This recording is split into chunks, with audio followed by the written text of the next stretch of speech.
ജനതയുടെ ഓൺലൈൻ ക്ലാസ്സിലേക്ക് ഏവർക്കും സ്വാഗതം. അപ്പോൾ നമ്മളിന്ന് ഒരു പുതിയ പദ്യം പഠിക്കാൻ പോവുകയാണ് 10ാം ക്ലാസ്സിൽ, ടൂട്ടാ പഹിയ. അപ്പോൾ ഇവിടെ നമ്മൾ കഴിഞ്ഞ ദിവസം പദ്യത്തിൻ്റെ ആസ്വാദൻ ടിപ്പണി എങ്ങനെ തയ്യാറാക്കാം എന്നതാണ് നമ്മൾ കഴിഞ്ഞ ദിവസം പഠിച്ചത്. അപ്പോൾ ആസ്വാദൻ ടിപ്പണി അത് എങ്ങനെയാണെന്നുള്ളത് നിങ്ങൾക്ക് ഞാൻ പറഞ്ഞു തരികയും ചെയ്തു. അപ്പോൾ അതിന് വേണ്ടിയിട്ട് നമ്മൾ ഹതാശാസേ ഏക് വ്യക്തി ബൈഠ് ഗയാ ഥാ, വിനോദ് കുമാർ ശുക്ല എഴുതിയ ഹതാശാസേ ഏക് വ്യക്തി ബൈഠ് ഗയാ ഥാ എന്ന പദ്യമാണ് നമ്മൾ ആദ്യം എടുത്തത്. അതിൻ്റെ ആസ്വാദൻ ടിപ്പണി എങ്ങനെ തയ്യാറാക്കും എന്നുള്ളതാണ് ശ്രീ നരേഷ് സക്സേന തയ്യാറാക്കിയ ആസ്വാദൻ ടിപ്പണി. അതാണ് നമ്മൾ കഴിഞ്ഞ ദിവസം നമ്മൾ പഠിച്ചത്. നിങ്ങൾക്ക് നല്ല ഓർമ്മ കാണും. അപ്പോൾ ഇന്ന് നമ്മൾ ശരിക്കും ഒരു പദ്യം പഠിക്കുകയാണ്. കാരണം കഴിഞ്ഞ ദിവസത്തെ എന്ന് പറഞ്ഞാൽ കഴിഞ്ഞ ക്ലാസ് നമ്മൾ പഠിച്ചത് ഹതാശാസേ ഏക് വ്യക്തി ബൈഠ് ഗയാ ഥാ എന്ന് പറയുന്ന പദ്യത്തിൻ്റെ ആസ്വാദൻ ടിപ്പണി തയ്യാറാക്കുന്ന ഒരു പ്രൊസീജിയർ, എങ്ങനെ ആസ്വാദൻ ടിപ്പണി നമുക്ക് തയ്യാറാക്കാം, അതാണ് നമ്മൾ കഴിഞ്ഞ ദിവസം തയ്യാറാക്കിയത്. ഇന്ന് പഠിക്കുന്നത് ശരിക്കും നമുക്ക് പരീക്ഷയ്ക്ക് കൃത്യമായിട്ടും വരാൻ സാധ്യതയുള്ള ഒരു പദ്യമാണ് ടൂട്ടാ പഹിയ. ഇപ്പോൾ ടൂട്ടാ പഹിയ എന്ന് പറഞ്ഞു കഴിഞ്ഞാൽ പൊട്ടിയ ചക്രം എന്നാണ് എൻ്റെ അർത്ഥം. പഹിയ എന്ന് പറയുമ്പോൾ ചക്രം. ഇവിടെ ഉദ്ദേശിക്കുന്നത് ഒരു രഥത്തിൻ്റെ ചക്രത്തിനെയാണ് ഉദ്ദേശിക്കുന്നത്. നമുക്കതിനു മുമ്പ് ആദ്യം കവിയിലേക്ക് വരാം, കവിയെ പരിചയപ്പെടാം. ശ്രീ ധർമ്മവീർ ഭാരതിയാണ് ഈ കവിത എഴുതിയത്. അപ്പോൾ അദ്ദേഹത്തിൻ്റെ ജന്മ 25 ഡിസംബർ, അതായത് 25 ഡിസംബർ 1926. എങ്ങനെ പറയുമെന്നറിയാമോ? 1926 2 പാർട്ടായിട്ടാണ് നമ്മൾ പറയുന്നത്. 19, അത് കഴിഞ്ഞിട്ട് 26. അപ്പോൾ ഇവിടെ 1926 ഇലഹബാദിലാണ് അദ്ദേഹം ജനിച്ചത്. അദ്ദേഹത്തിൻ്റെ മരണം 4 ഡിസംബർ 1997. 4 സെപ്റ്റംബർ 1 സെപ്റ്റംബർ മാസം 1997 അദ്ദേഹത്തിൻ്റെ മരണവും സംഭവിച്ചു. നോക്കാം കവിയെക്കുറിച്ച്, കവി പരിചയയിലേക്ക് വരാം. ആധുനിക ഹിന്ദി साहित्य के प्रमुख लेखक, कवि, നാടകകാർ അവർ സാമാജിക വിചാരക്. അപ്പോൾ അദ്ദേഹത്തെക്കുറിച്ച് പറയുന്നത് ഇത്രയേ ഉള്ളൂ. ആധുനിക ഹിന്ദി സാഹിത്യത്തിൻ്റെ ഒരു പ്രമുഖ ലേഖകനാണ്, പ്രധാനിയായ എഴുത്തുകാരനാണ്, കവിയാണ്, നാടകകാരനുമാണ്. അവർ സാമാജിക വിചാരക്. അപ്പോൾ സാമൂഹിക പരിഷ്കർത്താവിനെ പോലെ സാമൂഹിക ചിന്താഗതിയുള്ള ഒരു എഴുത്തുകാരുടെ ഒക്കെ പ്രത്യേകത അതാണ്. അവർക്ക് എപ്പോഴും അവർ സമൂഹത്തിൻ്റെ ഉന്നമനം, ഉയർച്ച, അതിനെ ബേസ് ചെയ്താണ് അവരേറ്റവും കൂടുതൽ അവരുടെ കവിതകളിലും ലേഖനങ്ങളിലും ഒക്കെ നമ്മൾ കണ്ടുവരുന്നത്. അദ്ദേഹത്തിൻ്റെ നാടകങ്ങൾ എടുത്തിരുന്നാലും എല്ലാത്തിലും അത് തന്നെ നമുക്ക് കാണാൻ കഴിയും. അദ്ദേഹത്തിൻ്റെ പ്രധാന കൃതികൾ, പ്രമുഖ കൃതിയാണ് മുർദോങ്ക ഗാവ്, സ്വർഗവർ പൃഥ്വി, ചാന്ദവർ ടൂട്ടെ ഹുയെ ലോക്. ഇത് കഹാനി സംഗ്രഹങ്ങളാണ്, കഥാസംഗ്രഹങ്ങളാണ്. മുർദോങ്ക ഗാവ്, സ്വർഗവർ പൃഥ്വി, ചാന്ദവർ ടൂട്ടെ ഹുയെ ലോക്. പിന്നെ ഢണ്ടാലോഹ, കനുപ്രിയ, ഇത് അദ്ദേഹത്തിൻ്റെ കാവ്യ സംഗ്രഹങ്ങളാണ്. ഏതൊക്കെയാണ്? ഢണ്ടാലോഹ, കനുപ്രിയ, ഇത് അദ്ദേഹത്തിൻ്റെ കാവ്യങ്ങൾ. ഗുനാഹോം കാ ദേവത, സൂരജ് കാ സാത്വാം ഘോട, ഇത് അദ്ദേഹത്തിൻ്റെ ഉപന്യാസം എന്ന് പറഞ്ഞു കഴിഞ്ഞാൽ നോവലുകളാണ്. ഏതൊക്കെയാണ്? ഗുനാഹോം കാ ദേവത, സൂരജ് കാ സാത്വാം ഘോട, ഈ രണ്ടും അദ്ദേഹത്തിൻ്റെ നോവലുകളാണ്, ഉപന്യാസം. അന്ധായുഗ് ഒരു കാവ്യ നാടകമാണ്, കാവ്യശൈലിയിൽ എഴുതിയ നാടകമാണ് അന്ധായുഗ്. പിന്നെ അദ്ദേഹത്തിന് ലഭിച്ച പുരസ്കാരങ്ങൾ ഏതൊക്കെയാണെന്ന് നോക്കാം. പത്മശ്രീ ലഭിച്ചിട്ടുണ്ട്, സംഗീത നാടക അക്കാദമിയുടെ പത്മശ്രീ, പിന്നെ ഭാരത് ഭാരതി വ്യാസ് സമ്മാൻ, ഭാരത് ഭാരതിയിലെ വ്യാസ് സമ്മാൻ എന്ന് പറയുമ്പോൾ വ്യാസനെ നമുക്കറിയാം. വ്യാസൻ എന്ന് പറയുമ്പോൾ നമ്മുടെ ഇതിഹാസ രചയിതാവാണ് വ്യാസൻ. അപ്പോൾ അദ്ദേഹത്തിനെ ഗുരുക്കന്മാരുടെ ഒരു ശ്രേണിയിലാണ് കണക്കാക്കിയിരിക്കുന്നത്. അതുകൊണ്ട് തന്നെ അദ്ദേഹത്തിൻ്റെ ആദര സൂചകമായി കൊടുക്കുന്ന ഒരു പുരസ്കാരം അതും അദ്ദേഹത്തിന് ലഭിച്ചിട്ടുണ്ട്. അങ്ങനെ ധർമ്മവീർ ഭാരതി ഹിന്ദി സാഹിത്യത്തിൽ നമ്മൾ നോക്കുകയാണെങ്കിൽ ഹിന്ദി സാഹിത്യത്തിൻ്റെ ഏകദേശം മേഖലകളിലും അദ്ദേഹത്തിൻ്റെ എഴുത്തുകൾ നമുക്ക് കാണാൻ സാധിക്കും. നോവലുകളിലേക്ക് കടന്നു കഴിഞ്ഞാൽ നോവലുകൾ അദ്ദേഹം എഴുതിയിട്ടുണ്ട്, നാടകകർത്താവാണ്, പിന്നെ നല്ലൊരു സാമൂഹിക ചിന്തകൻ കൂടെയാണ്. അപ്പോൾ അദ്ദേഹത്തിൻ്റെ ടൂട്ടാ പഹിയ എന്ന് പറയുന്ന ഒരു കവിതയാണ് നമുക്കിവിടെ പഠിക്കാനുള്ളത്. ഒരു ചെറിയ കവിതയാണ് ടൂട്ടാ പഹിയ.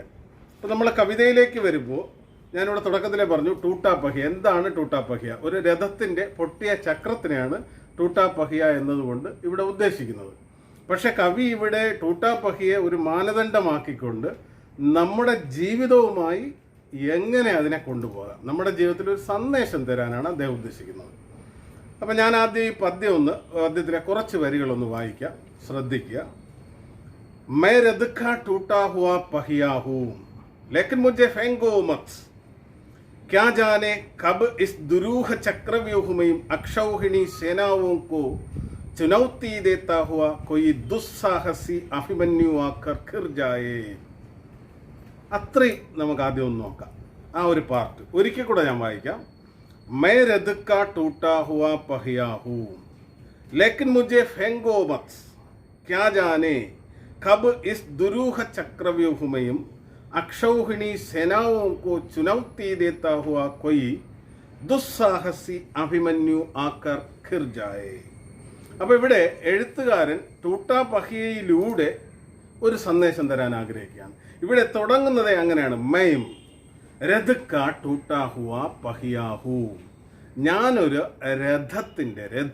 രഥം നമുക്കറിയാം, അതായത് നമ്മൾ ഇന്ന് കാണുന്നില്ല എങ്കിലും നമ്മുടെ പഴയ പുരാണങ്ങളിലും ഇതിഹാസങ്ങളിലുമൊക്കെ വളരെ ശ്രദ്ധേയമായ രാജാക്കന്മാർ ഉപയോഗിച്ചിരുന്ന രഥം.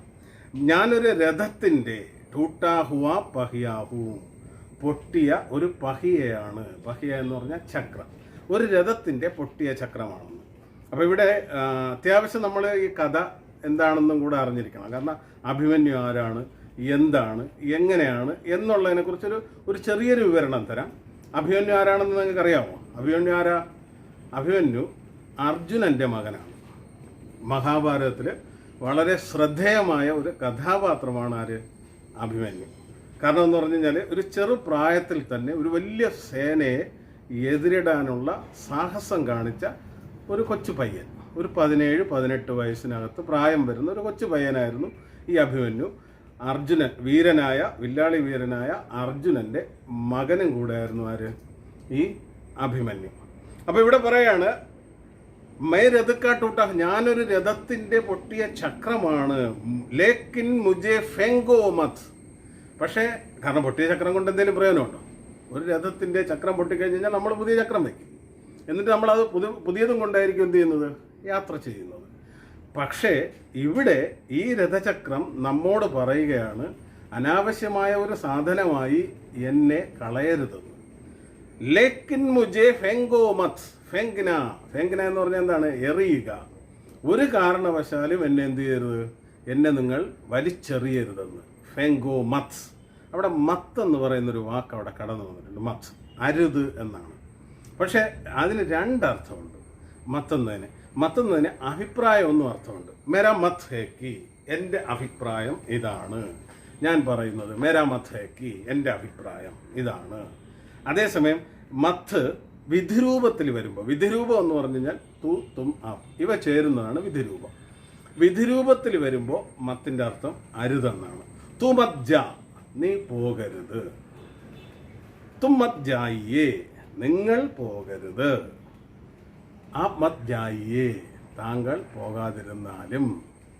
അപ്പോൾ അവിടെ ഈ വിധിരൂപത്തിൽ മാത്രം മത്തിൻ്റെ അർത്ഥം എന്ന് പറഞ്ഞു കഴിഞ്ഞാൽ എന്താണ്? അരുതെന്നാണ്. വിധിരൂപം ഉപയോഗിക്കുന്ന സമയത്ത് മാത്രം. വിധിരൂപങ്ങൾ ഏതൊക്കെയാണെന്ന് ഓർമ്മിച്ച് വെക്കുക. തു തും ആപ്, ഈ 3 കാറ്റഗറികൾ വരുന്ന സമയത്ത് ഇതിൻ്റെ കൂടെ മത്ത് ചേർന്നിട്ടുണ്ടെങ്കിൽ മത്തിൻ്റെ അർത്ഥം അരുത് എന്നാണ്. ഇവിടെ ഈ തു തും ആപ്പിലെ തുമ്മ് ആപ്പ് ഈ 2 കാര്യങ്ങളിൽ സൈലൻ്റായി നിർത്തിക്കൊണ്ടാണ് പറയുന്നത്. ഇവിടെ ലേക്കിൻ മുജെ ഫെങ്കോ മത്ത് എന്ന് പറഞ്ഞാൽ തും മുജെ ലേക്കിൻ ഫെങ്കോ മത്ത്, നിങ്ങൾ എന്നെ വലിച്ചെറിയരുതെന്നാണ് അവിടെ ഉദ്ദേശിക്കുന്നത്. ആ തുമ്മെന്ന് പറയുന്ന പദം, ആ തുമ്മെന്ന് പറയുന്ന വാക്ക് ഇവിടെ സൈലൻ്റാണ്, അതിവിടെ കൊടുത്തിട്ടില്ല. കാരണം ഇവിടെ മത്തിൻ്റെ അർത്ഥം അഭിപ്രായമല്ല, പിന്നെ എന്താണ്? അരുത് എന്നാണ്. അപ്പം ഞാനൊരു രഥത്തിൻ്റെ ടൂട്ടാഹുയ പഹിയ, ഒരു പൊട്ടിയ ചക്രമാണ്. പക്ഷേ ഈ പൊട്ടിയ ചക്രമായിട്ട് കൂടെ, കാരണം ഉപയോഗശൂന്യമായ പാഴ്വസ്തുവാണ്, ഈ ഉപയോഗശൂന്യമായ പാഴ്വസ്തുവായി കണക്കാക്കി എന്നെ എന്ത് ചെയ്യരുതെന്ന്? വലിച്ചെറിയരുത്. കാരണം അതിനൊരുപാട് ഉപയോഗങ്ങൾ ചിലപ്പോൾ പിന്നീട് നമ്മുടെ ജീവിതത്തിൽ ഉണ്ടാകാൻ സാധ്യതയുണ്ട്. അതുകൊണ്ട് അടുത്ത വരികളിലത് പറയുന്നുണ്ട്. ക്യാ ജാനേ, ആർക്കറിയാം എപ്പോഴാണ് ഈ ഉപയോഗമില്ലാത്ത സാധനം നമുക്ക് അത്യാവശ്യമായി വരുന്നതെന്ന് എങ്ങനെ അറിയാനാണെന്ന്. ക്യാ ജാനേ കബ്, എപ്പോഴെങ്കിലും. ഇസ് ദുരൂഹ ചക്രവ്യൂഹമയും, ഈ ദുരൂഹമായ ചക്രവ്യൂഹമയും. എന്താ ചക്രവ്യൂഹം? കേട്ടിട്ടുണ്ടോ അങ്ങനെ ഒരു സാധനം? എന്താണെന്നറിയാമോ ചക്രവ്യൂഹം? അപ്പോൾ ഈ മഹാഭാരതത്തിൽ ശരിക്കും മഹാഭാരത യുദ്ധം നടക്കുകയാണ്. മഹാഭാരത യുദ്ധം നടക്കുന്ന സമയത്ത് ആരൊക്കെ തമ്മിലാണ് യുദ്ധം എന്നുള്ളത് നിങ്ങൾക്കറിയാമല്ലോ. ആരൊക്കെ തമ്മിലാണ് മഹാഭാരത യുദ്ധം നടന്നത്? കൗരവരും പാണ്ഡവരും തമ്മിൽ. അപ്പോൾ കൗരവരുടെയും പാണ്ഡവർക്കും ഇടയിലുള്ള യുദ്ധം തുടങ്ങി കുറച്ച് ദിവസം കഴിഞ്ഞിട്ടും ആർക്കും ഒരു ജയപരാജയങ്ങൾ നിർണ്ണയിക്കാൻ പറ്റാത്തൊരവസ്ഥയിൽ നിൽക്കുന്ന ഒരു സമയം. ഈ നിൽക്കുന്ന സമയത്ത് കൗരവസേനയുടെ പ്രമുഖൻ ആരാത് അറിയാവോ? അങ്ങനെ ഒരാളിനെ കേട്ടിട്ടുണ്ടോ? ദുര്യോധനൻ. കൗരവസേനയിലെ ദുര്യോധനൻ വന്ന് ഭീഷ്മരുടെ അടുത്ത് വന്ന് പറയുകയാണ്, അല്ലയോ ഭീഷ്മ പിതാമഹ, നമുക്കിതുവരെ ജയിക്കാൻ കഴിഞ്ഞിട്ടില്ല. ഇവിടെ നമ്മൾ ഇതിൻ്റെ സേനാധിപനായി നിർത്തിയിരിക്കുന്നത് ശ്രീ ദ്രോണാചാര്യരെയാണ്. ദ്രോണാചാര്യരെ കുറിച്ച് കേട്ടിട്ടുണ്ടോ? ദ്രോണാചാര്യർ ആരാണ്? കൗരവരുടെയും പാണ്ഡവരുടെയും രണ്ടുപേരെയും വിദ്യ അഭ്യസിപ്പിച്ച ഗുരുവാണ് ആര്? ദ്രോണാചാര്യർ. പക്ഷേ ഈ ദ്രോണാചാര്യർക്കും ഈ പറയുന്ന ഭീഷ്മാചാര്യരും ഒക്കെ ഒരു സോഫ്റ്റ് കോർണർ, ഒരു സ്നേഹം, ഒരു സിമ്പതി ആരുടെ അടുത്തുണ്ട്? പാണ്ഡവരുടെ അടുത്തുള്ളതുകൊണ്ട് ആർക്കും മുറിവുകളൊന്നും പറ്റാത്ത രീതിയിൽ യുദ്ധം കടന്നുപോയിക്കൊണ്ടിരുന്നു. അതിനെ ചോദ്യം ചെയ്തുകൊണ്ട് ദുര്യോധനൻ കടന്നു വന്നു. അതിനെ ചോദ്യം ചെയ്തുകൊണ്ടാണ് ദുര്യോധനൻ കടന്നു വന്നിട്ട് പറഞ്ഞു, ഇത് ശരിയല്ല, ഇങ്ങനെ പോയാൽ നമ്മൾ ഒരിക്കലും യുദ്ധം ജയിക്കുകയില്ല. അങ്ങനെ ഗുരുവിനെ ആക്ഷേപിച്ചു. ഗുരുവായ ദ്രോണാചാര്യരെ ആക്ഷേപിച്ചു. മോശമായിപ്പോയി, താങ്കൾ ഇത് ചെയ്യുന്നത് ശരിയല്ല. അപ്പോൾ അങ്ങനെ ഒരു ആക്ഷേപം തൻ്റെ പ്രിയ ശിഷ്യനിൽ നിന്ന് വന്നപ്പോൾ ദ്രോണാചാര്യർ പറഞ്ഞു, ശരി, അങ്ങനെയാണെങ്കിൽ ഞാൻ നാളെ ചക്രവ്യൂഹം രചിക്കാം. കാരണം അതിനൊരു പ്രത്യേകതയുണ്ട്. ചക്രവ്യൂഹം എന്ന് പറയുന്നത് ഈ ഒരു പ്രത്യേക രീതിയിൽ സേനാ വിന്യാസം ചെയ്യുന്നതിനാണ് ചക്രവ്യൂഹം എന്ന് പറയുന്നത്. അപ്പോൾ ഈ ചക്രവ്യൂഹം ഭേദിക്കുക എന്ന് പറഞ്ഞു കഴിഞ്ഞാൽ അങ്ങനെ എളുപ്പമുള്ള കാര്യമല്ല. അത് അന്നത്തെ കാലഘട്ടത്തിൽ ചക്രവ്യൂഹം ഭേദിക്കുക എന്ന് പറയുന്നത് അറിയാവുന്നുള്ള വളരെ കുറച്ച് പേരേ ഉള്ളൂ അന്ന് ജീവിച്ചിരിക്കുന്നത്. അതിലൊന്ന് അർജുനനാണ്, പിന്നൊന്ന് ശ്രീകൃഷ്ണൻ. അപ്പോൾ ഈ രണ്ടുപേരും ഒരു രഥത്തിൽ തന്നെ ഉള്ളതാണ്. നമുക്ക് കഥകളെല്ലാം നമ്മൾ കേട്ടിട്ടുള്ളതാണ്, നമുക്കറിയാം. അപ്പോൾ ശ്രീകൃഷ്ണനും അർജുനനും ഒരു രഥത്തിൽ തന്നെയാണ്. അപ്പോൾ ശ്രീകൃഷ്ണനെയും അർജുനനെയും ഒരുമിച്ച് മാറ്റി നിർത്തിയാൽ യുദ്ധം ജയിച്ചു. കാരണം ഇങ്ങനെ ഒരു ചക്രവ്യൂഹത്തിലേക്ക് പിന്നെ കടക്കാൻ പോലും ആർക്ക് കഴിയുകയില്ല? ഈ പാണ്ഡവരുടെ ആ സേനയ്ക്ക് കടക്കാൻ കഴിയുകയില്ല. അങ്ങനെ കടക്കാൻ കഴിയാതിരുന്നാൽ അതുകൊണ്ടുള്ള നേട്ടം എന്താണ്? അന്നത്തെ യുദ്ധത്തിൽ അവർ പരാജയപ്പെട്ടു. അങ്ങനെ പരാജയപ്പെട്ടാൽ വിജയം സുനിശ്ചിതം. അതുകൊണ്ട് ദ്രോണർ മുമ്പോട്ട് വെച്ച ഒരു സേനാ വിന്യാസമാണ് ചക്രവ്യൂഹം. അതാ ഇവിടെ പറഞ്ഞത്. ഈ ദുരൂഹ ചക്രവ്യൂഹമേയും, ഈ ദുരൂഹമായ, കാരണം ആർക്കും കടന്നു ചെല്ലാൻ പറ്റാത്ത ചക്രവ്യൂഹം. അതിന് പ്രത്യേകത 7 കവാടങ്ങളാണ് ഈ ചക്രവ്യൂഹത്തിനുള്ളത്. അപ്പോൾ 7 കവാടങ്ങൾ കടന്നു വേണം ചക്രവ്യൂഹത്തിൽ യഥാർത്ഥത്തിൽ രാജാവിൻ്റെ അടുക്കലേക്ക് എത്താനായിട്ട്. രാജാവിനെ പരാജയപ്പെടുത്തിയാലേ അന്നത്തെ യുദ്ധം വിജയിക്കാൻ സാധിക്കുകയുള്ളൂ. അപ്പോൾ ദുര്യോധനെ നിർത്തിയിരിക്കുന്നതും 7 കവാടങ്ങൾക്ക് ശേഷമാണ്. അപ്പോൾ അങ്ങനെ ഒരു ദുരൂഹമായ ഒരു ചക്രവ്യൂഹം രചിക്കാൻ ഞാൻ തയ്യാറാണെന്ന് ദ്രോണാചാര്യർ ആരുടെ അടുത്ത് പറഞ്ഞു? ദുര്യോധനൻ്റെ അടുത്ത് പറഞ്ഞു. പക്ഷേ അതിനൊരു കണ്ടീഷൻ വെച്ചു, അർജുനനുണ്ടെങ്കിൽ ഈ തന്ത്രം എന്ത് ചെയ്യില്ല, ഫലിക്കുകയില്ല. അതുകൊണ്ട് നിങ്ങൾ നാളെ ചെയ്യേണ്ടത് അർജുനനെ ഇവിടെ നിന്നും മാറ്റി തരിക എന്നുള്ളതാണ്. അർജുന യുദ്ധഭൂമിയിൽ നാളെ വരാൻ പാടില്ല. അപ്പോൾ അതിനുള്ള തന്ത്രങ്ങൾ ആര് മെനഞ്ഞു? ദുര്യോധനൻ മെനഞ്ഞു. തന്ത്രങ്ങൾ മെനഞ്ഞു. പിറ്റേ ദിവസം രാവിലെയായി, പ്രഭാതത്തിൽ തന്നെ 2 യുവരാജാക്കന്മാരെ വിട്ട് അർജുനനെ പ്രകോപിപ്പിച്ച് യുദ്ധഭൂമിയിൽ നിന്നും മാറ്റി. അപ്പോൾ യുദ്ധഭൂമിയിൽ നിന്നും മാറ്റി യുദ്ധം തുടങ്ങേണ്ട സമയമായപ്പോഴേക്കും പ്രശ്നം യുധിഷ്ഠിരൻ്റെ മുമ്പിൽ ഒരു വലിയ പ്രശ്നം. യുധിഷ്ഠിരനാണ് പാണ്ഡവരുടെ മൂത്ത ജ്യേഷ്ഠൻ, രാജാവ്. അപ്പോൾ യുധിഷ്ഠിരൻ്റെ മുമ്പിൽ ഒരു ചോദ്യചിഹ്നം ഉയർന്നു, എങ്ങനെ ചക്രവ്യൂഹം ഭേദിക്കും? ഗുരു ദ്രോണാചാര്യർ ചക്രവ്യൂഹം ഉണ്ടാക്കി വെച്ചിരിക്കുന്നു, ഇതിനകത്തേക്ക് എങ്ങനെ പ്രവേശിക്കാൻ നമുക്കാർക്കും അറിഞ്ഞുകൂടാ. എങ്കിൽ ഇന്ന് യുദ്ധം പരാജയമാണ്, അർജുനൻ സ്ഥലത്തില്ല. ഇതായിരുന്നു അന്ന് വന്ന ഏറ്റവും വലിയൊരു ചോദ്യചിഹ്നം യുധിഷ്ഠിരൻ്റെ മുമ്പിൽ. അപ്പോഴാണ് നമ്മൾ പറഞ്ഞ കഥാപാത്രമായ അഭിമന്യുവിൻ്റെ രംഗപ്രവേശം. അഭിമന്യു കടന്നു വന്നു. അഭിമന്യു പറഞ്ഞു, എനിക്കറിയാം ചക്രവ്യൂഹം ഭേദിക്കാൻ അറിയാം, പക്ഷേ എന്ത് ചെയ്യാൻ അറിയില്ല, തിരിച്ച് കടന്നു വരാനായിട്ട്, തിരിച്ചിറങ്ങാൻ അറിഞ്ഞുകൂടാ, അകത്ത് കയറാൻ അറിയാം. അപ്പോൾ ഉടനെ തന്നെ ഭീമനും മറ്റ് രാജാക്കന്മാരും പിന്നെ ഭീമൻ്റെ സഹോദരന്മാർ നകുലൻ, പിന്നെ സഹദേവൻ, ഇവരെല്ലാവരും കൂടെ ചേർന്ന് പറഞ്ഞു, ഭേദിച്ചു കഴിഞ്ഞാൽ കൂടെ ഞങ്ങൾ എന്ത് ചെയ്യും, അകത്ത് കയറുമല്ലോ, പിന്നെ അവിടെ പേടിക്കേണ്ട ആവശ്യമില്ലല്ലോ, ധൈര്യമായിട്ട് എന്ത് ചെയ്യാം, നമുക്ക് യുദ്ധത്തിൽ പങ്കെടുക്കാം എന്ന് പറഞ്ഞു. അതാ ചക്രവ്യൂഹം എന്ന് പറഞ്ഞു. അന്നാ നടന്ന യുദ്ധത്തിൽ അഭിമന്യുവിൻ്റെ വധമായിരുന്നു അന്ന് നടന്നത്. അപ്പോൾ ഇവിടെ നോക്കാം, ഇവിടെ പറയാണ് കബ്, ഞാനൊരു ടൂട്ടാഹുവ പഹിയയാണെന്ന് കരുതി നിങ്ങൾ തെറ്റിദ്ധരിക്കേണ്ട ആവശ്യമില്ല. എന്നെ കൊണ്ട് ഇനിയും നിങ്ങൾക്ക് ആവശ്യം വരും. കാരണം നമ്മളിങ്ങനെ പാഴ്വസ്തുക്കൾ ഇഷ്ടം പോലെ നമ്മൾ വലിച്ചെറിയുന്നുണ്ടായിരിക്കാം. അതെല്ലാം നമുക്ക് പിന്നീട് എപ്പോഴെങ്കിലും ഉപയോഗപ്രദമാകും എന്നുള്ളതാണ് നമുക്ക് അവിടെ ഒരു സന്ദേശമായിട്ട് തരുന്നത്. ഇവിടെ കവി പറഞ്ഞിട്ടില്ലേ, ഇസ് ദുരൂഹ ചക്രവ്യൂഹമേ അക്ഷൗഹിണി സേനാവും കൊച്ചുനൗത്തി ദേത്താഹുവ. അക്ഷൗഹിണി സേന എന്ന് പറഞ്ഞു കഴിഞ്ഞാൽ കൗരവരുടെ സൈന്യത്തിനെയാണ് പറയുന്നത്. ഈ അക്ഷൗഹിണി സേനാവോങ്കോ ചുനൗത്തി ദേത്താഹുവ. ചുനൗത്തി ദേന എന്ന് പറഞ്ഞാൽ വെല്ലുവിളിക്കുക, നേരിടുക, എതിരിടുക എന്നൊക്കെ പറയും. ചുനൗത്തി ആർക്കും പറ്റുകയില്ല. ഇതിനെ വെല്ലുവിളിക്കാനോ ഇതിനെ നേരിടാനോ ആർക്കും പറ്റുകയില്ല. പറ്റുന്ന ഒരാളുണ്ട്, പക്ഷെ അന്ന് ആ സാഹചര്യത്തിൽ ആ പറ്റുന്ന ഒരാൾ അർജുനനെ അവിടെ നിന്ന് മാറ്റിക്കഴിഞ്ഞു. ആ സമയത്താണ് ആര് കടന്നു വരുന്നത്? നമ്മുടെ അഭിമന്യു. അപ്പോൾ അത് ഇങ്ങനെ കവി പറഞ്ഞ് പരാമർശിച്ച് വരുന്നത്, കൊയ് ദുസ്സാഹസി അഭിമന്യു ആ ഖർഖിർജായേ. ഏതെങ്കിലും ഒരു ദുസ്സാഹസിയായ, സാഹസികൻ എന്നല്ല പറഞ്ഞത്, ദുസ്സാഹസി. കാരണം സാഹസികൻ എവിടെയും കയറി ചെല്ലും, അവന് തിരിച്ചിറങ്ങാൻ അറിയാം. ദുസ്സാഹസികന്റെ പ്രത്യേകത എന്ന് പറഞ്ഞു കഴിഞ്ഞാൽ അവൻ സാഹസികന്റെ കഴിവും കാര്യങ്ങളും എല്ലാം ഉണ്ട്, പക്ഷേ അമിത വിശ്വാസം, തിരിച്ചിറങ്ങാൻ അറിയില്ല. അമിതമായ വിശ്വാസത്തോടുകൂടി കടന്നു വരുന്നത്. അങ്ങനെയുള്ള ഒരു ദുസ്സാഹസി അഭിമന്യു ആ ഖിർജായേ. ഖിർജാന ചുറ്റപ്പെട്ടു പോവുക. ഖിർന എന്ന് പറഞ്ഞാൽ വളയുക എന്നാണ്. ഈ ഏത് അക്ഷൗഹിണി സേനയുടെ ഈ രചിച്ചു വെച്ചിരിക്കുന്ന ഈ ഒരു ചക്രവ്യൂഹത്തിനകത്ത് പെട്ടുപോകും. അങ്ങനെ പെട്ടുപോകുന്ന ഒരു സമയമുണ്ടെങ്കിൽ അവന് പ്രയോജനപ്പെടും എന്ത്? ഈ ഒരു ടൂട്ടാഹുവ പഹിയ. അതവിടെ പറയുന്നത്. കാരണം എന്ന് പറഞ്ഞു കഴിഞ്ഞാൽ തുടക്കത്തിൽ പറഞ്ഞു മേ രതുക്ക ടൂട്ടാഹുവ പഹിയാഹുവും, ഞാനൊരു രഥചക്രമാണ്, പക്ഷെ പൊട്ടിപ്പോയി. പ്രയോജനമില്ല എന്ന് കരുതി നിങ്ങൾ എന്ത് ചെയ്യരുത്? ലേക്കിൻ മുജെ ഫെങ്കോ മത്, എന്നെ എന്ത് ചെയ്യരുത്? എന്നെ വലിച്ചെറിയരുത്. വലിച്ചെറിഞ്ഞാൽ നിങ്ങൾ പിന്നെ എന്ത് ചെയ്യും? സങ്കടപ്പെടരുത്. ഒരവസരത്തിൽ, ഏതെങ്കിലും ഒരവസരത്തിൽ എന്നെ കൊണ്ട് നിങ്ങൾക്കൊരു പ്രയോജനം ഉണ്ടാവും. ഹംഭി അപ്നെ ജിന്ദഗീമേ, നമ്മുടെ ജീവിതത്തിൽ നമ്മൾ എന്ത് ചെയ്യും? കൈ വസ്തു ഹമാരെ പാസേ ഹം ചോട് ദേത്തെ, നമ്മൾ എന്ത് ചെയ്യും? ഉപേക്ഷിക്കും. ഒരുപാട് വസ്തുക്കൾ അനാവശ്യമെന്ന് കരുതി എന്ത് ചെയ്യും? ഉപേക്ഷിക്കും. ഐസ ഫെങ്കിനാമത്, അങ്ങനെ എന്ത് ചെയ്യരുതെന്നാണ്? കളയരുതെന്നാണ്. एक छोटी सी वस्तु भी हमें एक में हमारी ഉപയോഗിതാമേ ആസക്തേ. ചെറിയ വസ്തുക്കളായിരിക്കും ചിലപ്പോൾ ഒരു സമയത്ത് നമുക്ക് ചിലപ്പോൾ തൂമ്പ കയറിൻ്റെ അടുത്ത് നമുക്ക് സൂചിയുടെ ആവശ്യം ഇല്ല. സൂചിയുടെ സ്ഥലത്ത് തൂമ്പയും എടുത്ത് വെക്കാൻ നോക്കില്ല. ഇത് നമ്മൾ പണ്ടേ പറയുന്നൊരു ചൊല്ലാണ്. അപ്പോൾ ഇവിടെ ശ്രദ്ധിക്കേണ്ടത്, ആകെ ഞാൻ 4-5 വരിയെ വായിച്ചുള്ളൂ. ആ 5 വരിയിൽ ഇത്രേ പറയുന്നുള്ളൂ. മൈ രദ്ഖാ ടൂട്ടാ ഹുവാ പഹിയാഹു ലേക്കിൻ മുജെ ഫെങ്കോ മത്, എന്നെ എന്ത് ചെയ്യരുത്? നിങ്ങൾ ഉപേക്ഷിക്കരുത്. കാരണം എന്നെക്കൊണ്ട് പ്രയോജനം ഉണ്ടാവും. ആ പ്രയോജനം എന്താണെന്നാണ് അടുത്ത് പറഞ്ഞത്. ക്യാ ജാനേ കബ്, അറിയാൻ പറ്റില്ല എപ്പോഴാണ് നമുക്കിങ്ങനെ ഒരു ആവശ്യം വരുന്നതെന്ന്. കാരണം അതിൻ്റെ ആവശ്യം ആർക്ക് വന്നു? ഇസ് ദുരൂഹ ചക്രവ്യൂഹമേയും, ചക്രവ്യൂഹം എന്താണെന്ന് പറഞ്ഞു തന്നു.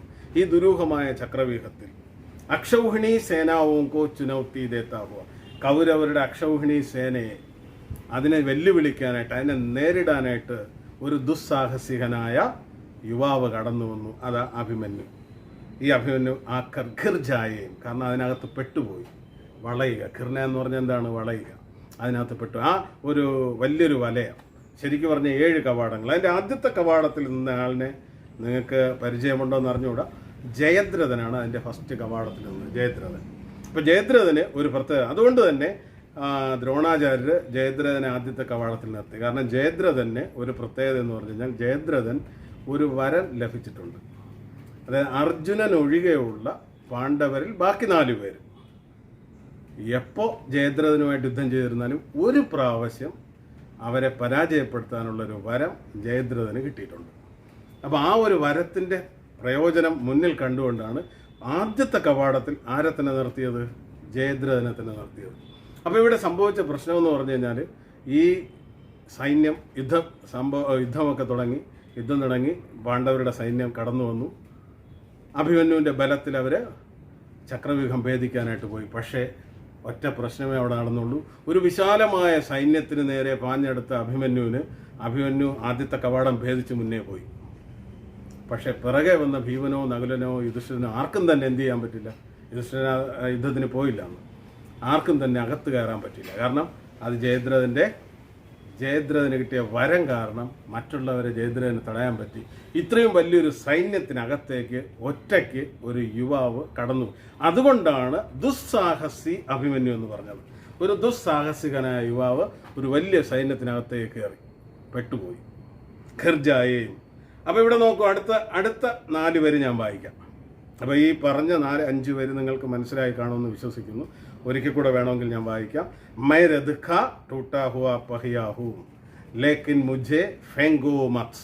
എന്നെ എന്ത് ചെയ്യരുത്, വലിച്ചെറിയരുതെന്ന്. ക്യാ ജാനേ കബ് ഇസ് ദുരൂഹ ചക്രവ്യൂഹമേ, ഈ ദുരൂഹമായ ചക്രവ്യൂഹത്തിലേക്ക് അക്ഷൗഹിണി സേനാവും കോ ചുനൗത്തി ദേത്താ ഹുവേ, ഈ ദുര്യോധനന്റെ അക്ഷൗഹിണി സൈന്യത്തെ വെല്ലുവിളിച്ചുകൊണ്ട് കടന്നു വരാനായിട്ട് ചിലപ്പോൾ കൊയ് ദുസ്സാഹസ്യ അഭിമന്യു ആഖർ ഖിർജായി, അങ്ങനെ വരുന്ന സമയത്ത് അവന് പ്രയോജനപ്പെട്ടു. അതുകൊണ്ടാണ് മേരദ്ഖ ടൂട്ടാ ഹുവാ പഹിയാഹു മുझे ഫെങ്കോ മത് എന്ന് പറഞ്ഞത്.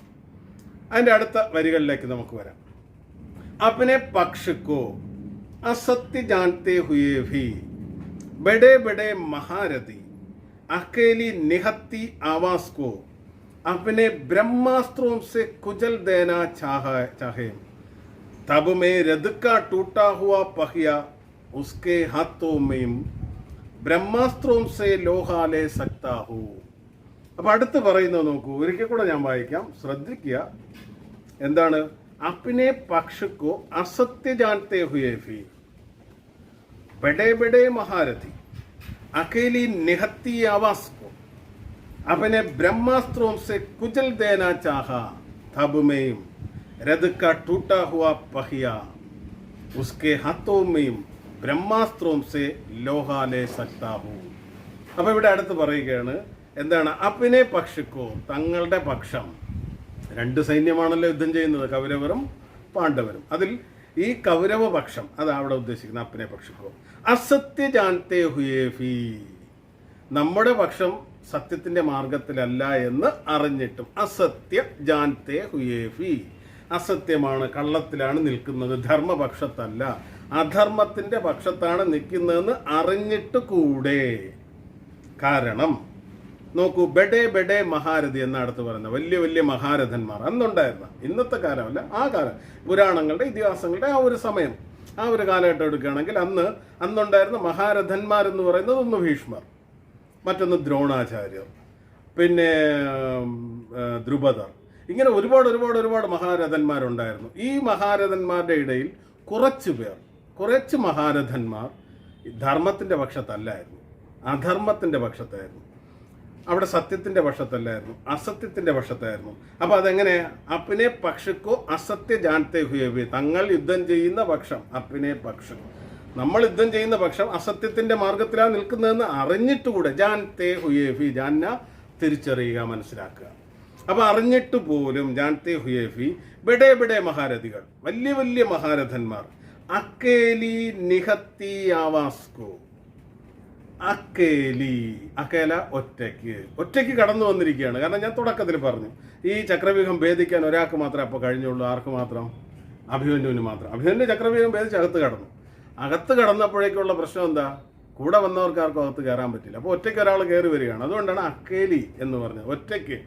അത് എങ്ങനെയുള്ള ആവാസ്? നിഹത്തി ആവാസ്കോ, നിഹത്തി, അതായത് ഹാത്ത് ഹത്യാർ നഹീഹ്, കയ്യിൽ എന്തില്ല? ആയുധമില്ല.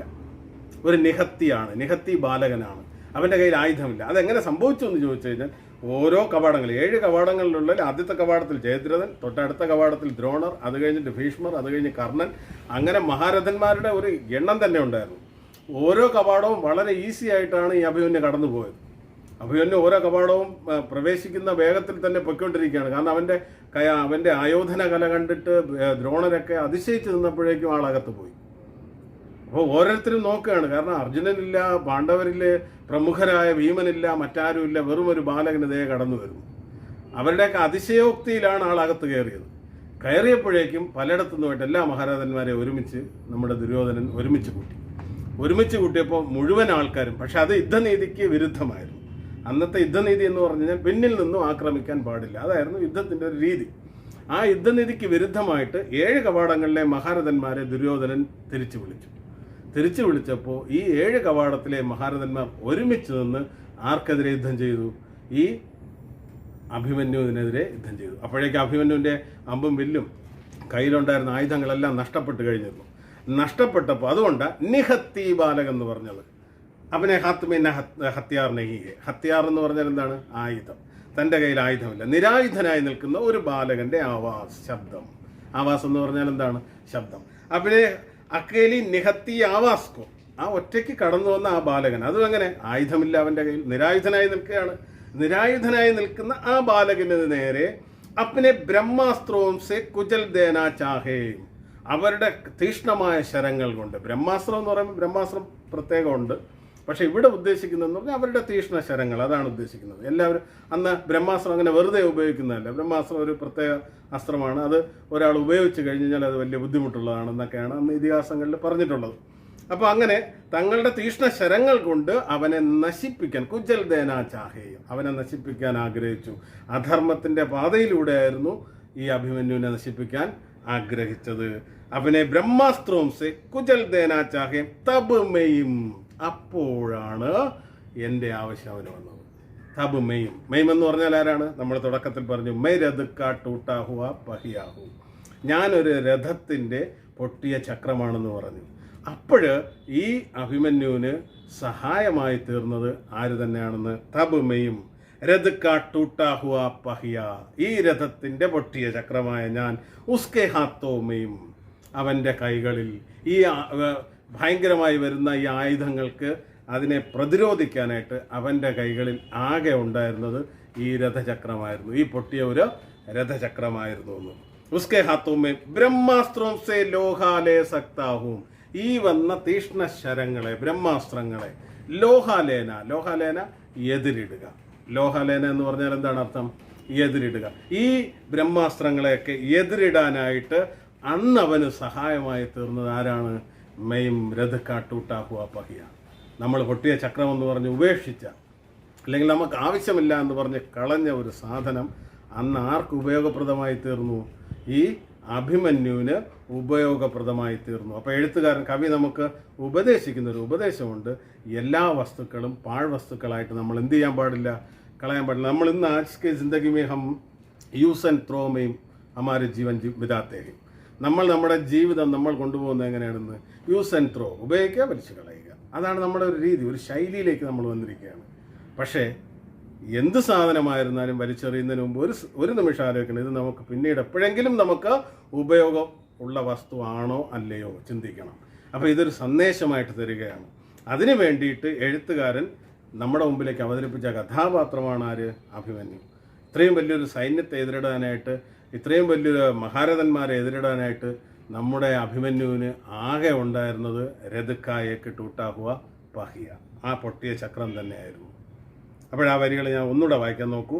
അപ്പനെ പക്ഷിക്കോ അസത്യ ജാൻതേ ഹുയേ ഫി ബഡേ ബഡേ മഹാരഥി, തങ്ങളുടെ പക്ഷം സത്യത്തിൻ്റെ മാർഗത്തിലല്ല എന്ന് അറിഞ്ഞിട്ട് കൂടെ വലിയ വലിയ മഹാരഥികളൊക്കെ തന്നെ അക്കേലി നിഹത്തി ആവാസവും, ഈ ഒറ്റയ്ക്ക് കയറി വന്ന നിഹത്തിയായി, നിഹത്തി ഓർമ്മിച്ചു വയ്ക്കുക, ഈ വാക്ക് വളരെ അത്യന്താപേക്ഷിതമാണ്. നിഹത്തി, അതായത് അവനെ ഹാത്മേ ഹത്യാർ നഹീഹ്, തൻ്റെ കൈകളിൽ എന്തില്ല? ഹത്യാറില്ല. തിരിച്ച് പ്രതിരോധിക്കാനായിട്ട് ഒരു ആയുധം പോലും, ഹത്യാർ എന്ന് പറഞ്ഞാൽ ആയുധം, പ്രതിരോധിക്കാനായിട്ടുള്ള ഒരു ആയുധം പോലും ഇല്ലാത്ത ഒരു നിഹത്തി ബാലകനെ എന്ത് ചെയ്തു?